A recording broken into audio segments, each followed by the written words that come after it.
जादव जी। अच्छा रउआ जादव जी है पेनहवा के जोन 2 किलो कर लो करे के 3 किलो दुहिला हो। सुने ना कि हम है तूफान रे लूट पाएगा देखो ही मला का सारा पकिया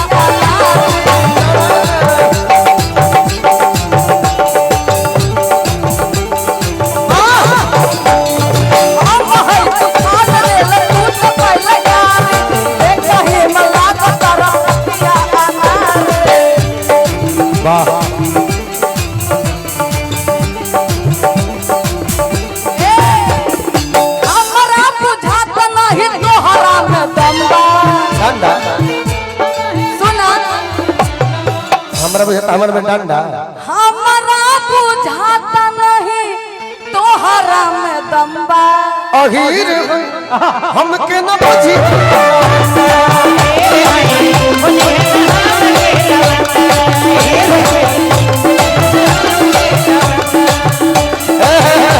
आप कहिए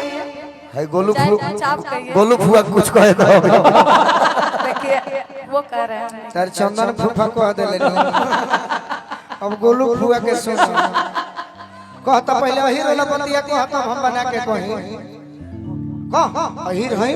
कि चोलिया के भीतर जवानी तड़तड़ाता देख के न कहतन को बात हमर दिया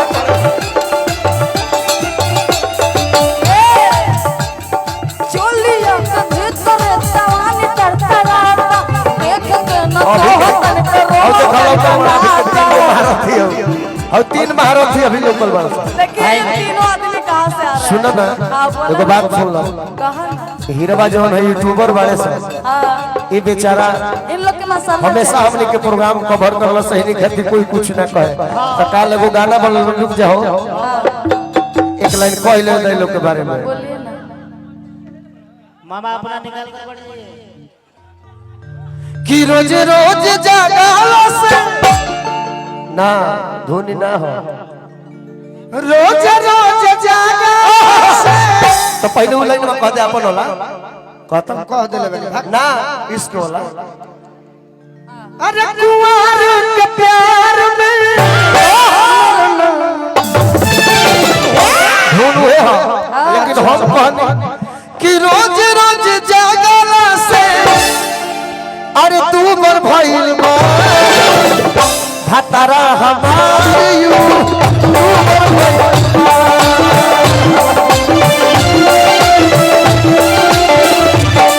भतारा हमारी यू तू बर भइल बा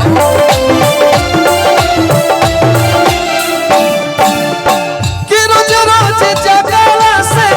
रोज रोज जागला से तू बर भइल बा जख्मी जी के कला है दोनों भाई के डायरी जख्मी जी से भरा हमरा है बुझाते बा कि जख्मी भैया के प्यारा से ऐसा खुरफात हुए कर सकेले हां भतरा हमारी ऊपर भइल ए सैया हमारी ऊपर भइल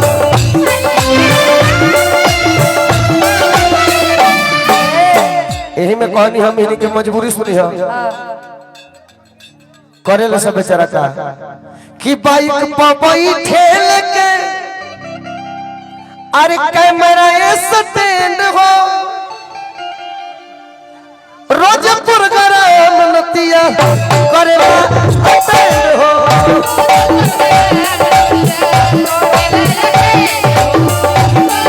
आओ सुनो गोलू चंदन के जहां अच्छा होखे कवनैया मेरा छोड़ी जखमी जरे भागला बुतैया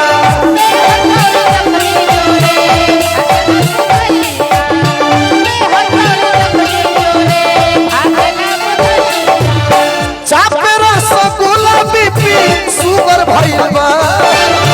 चाप रसगुल्ला बीपी सुगर भइल बा भतारा हमारे सुगर भइल बा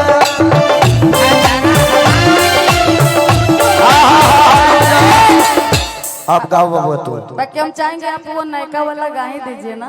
जो आप बोल रहे हैं याद पर तक कौन बार मास्टर मारी के बिल्कुल दिया जैसा